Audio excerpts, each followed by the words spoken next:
Have you ever been in a relationship where someone says, "I'm just looking out for you," but somehow it doesn't feel like protection?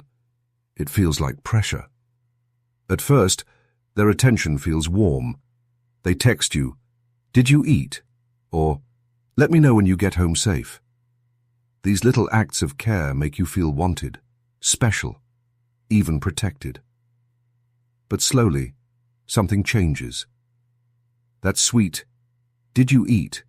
turns into, "Why didn't you reply immediately?" or "I told you not to hang out with them. Why did you still go?" What began as affection slowly starts feeling like surveillance. What once felt like love begins to feel like a leash.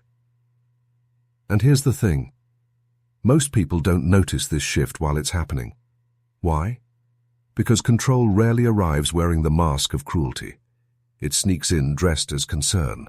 It whispers, "I'm only saying this because I care." Psychologists often talk about the fine line between care and control. Care empowers, control restricts, but the transition is so subtle that many of us mistake one for the other. Think about it. Care says, "I support your choices, even if I don't fully agree." Control says, "I'll support you only if your choices match mine." Let me give you a simple scenario. Imagine a man tells his partner, "I don't like it when you wear that dress outside. People stare at you." On the surface, it sounds protective, even sweet. But dig deeper. What he's really saying is, "I want to dictate how you present yourself to the world." It's not about safety. It's about control hidden under the blanket of love. Or take the reverse. A woman constantly checks on her boyfriend's location saying, "I just want to know you're safe." But if every move is tracked, if every delay is questioned, then safety isn't the real goal. Power is. So why do people do this? The psychology is fascinating. Most controlling behavior is born out of fear and insecurity. Fear of losing someone. Insecurity about not being enough. When a person doesn't feel secure in themselves, they try to secure the relationship by tightening their grip. Ironically, that tight grip often ends up suffocating the very love they wanted to protect. But here's the uncomfortable truth. Sometimes we don't just receive control, we participate in it. We mistake overprotection for affection. We confuse constant monitoring with loyalty. And because it feels flattering at first, we let it slide, until it no longer feels like care, but like a cage. This raises a haunting question. How can we tell when care has crossed the line into control? What signs do we look for before it's too late? That's exactly what we'll explore in the next part. Because once you understand the psychology of control in relationships, you'll start noticing patterns you may have ignored all along.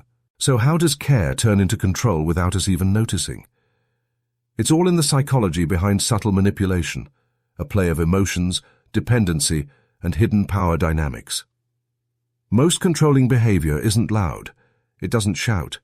It whispers. It nudges.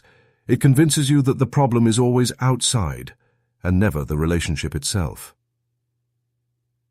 Let's start with gaslighting, a term you've probably heard but might not fully understand. Gaslighting is when someone makes you question your own reality, your feelings, your thoughts, even your memories. And here's the tricky part. It often comes wrapped in concern.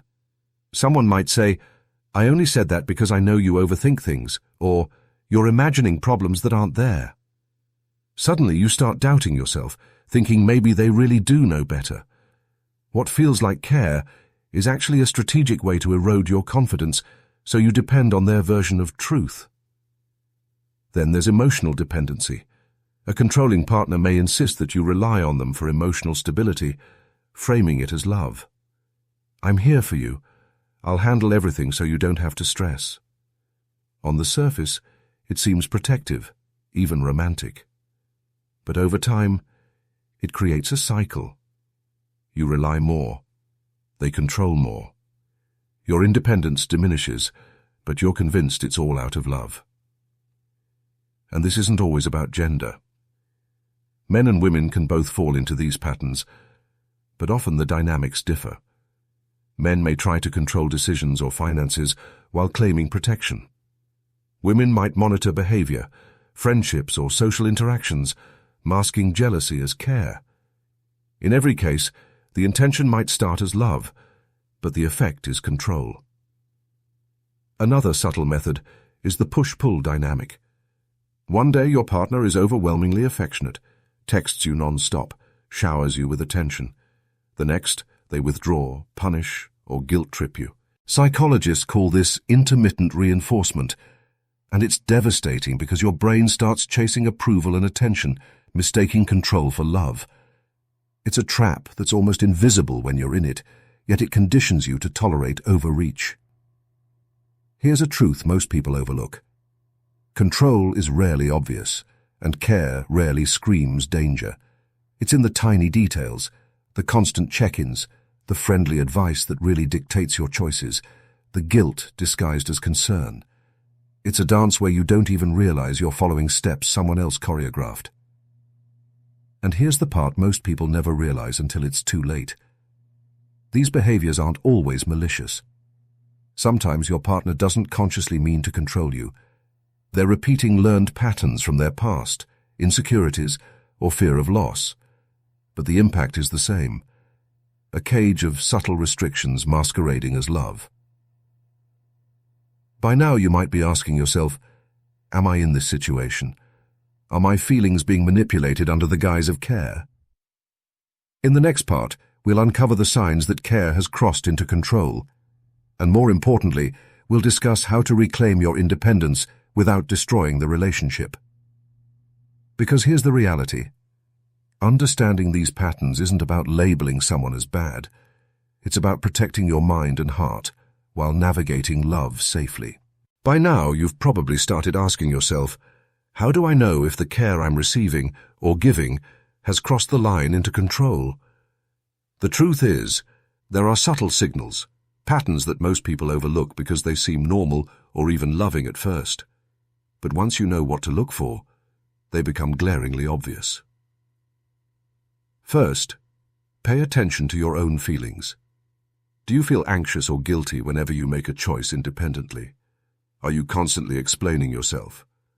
A caring partner encourages autonomy, but a controlling one makes your decisions a source of tension. If you find yourself apologizing for simply living your life, that's a warning sign.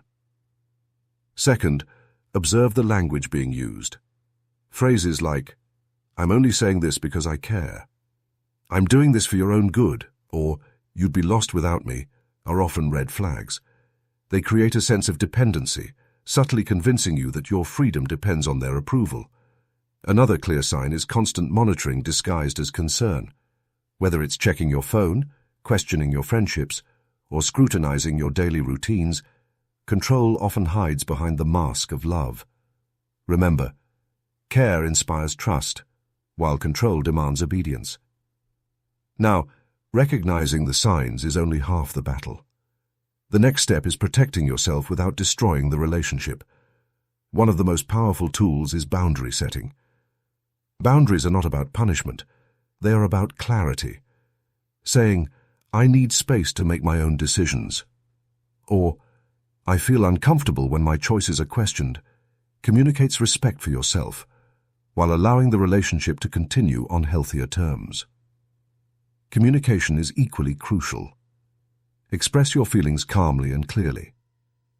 Instead of accusing, focus on your experience. "When this happens, I feel..." This reduces defensiveness and opens a path for mutual understanding. Sometimes, as the patterns are so deeply ingrained that a partner may resist change, in these cases, self-awareness and self-prioritization become vital. It's not about leaving immediately. It's about observing, reflecting, and making decisions that safeguard your emotional well-being. Journaling your experiences, discussing them with trusted friends, or seeking professional guidance can help you untangle care from control. Finally, remember this: true love empowers, it never confines. A partner who genuinely cares will celebrate your independence, respect your choices, and encourage growth, even if it doesn't align perfectly with their own desires. If you notice control masquerading as care, it's a signal, not of your failure, but of the need for conscious action. So ask yourself, am I nurturing a relationship, or am I nurturing dependency? Am I being supported, or am I being steered? Understanding this distinction is the first step to healthier, more fulfilling connections. Because at the end of the day, care should feel like freedom, not a cage. And once you see the difference, you can reclaim your space, your choices, and your peace of mind, all while still loving fully and wisely.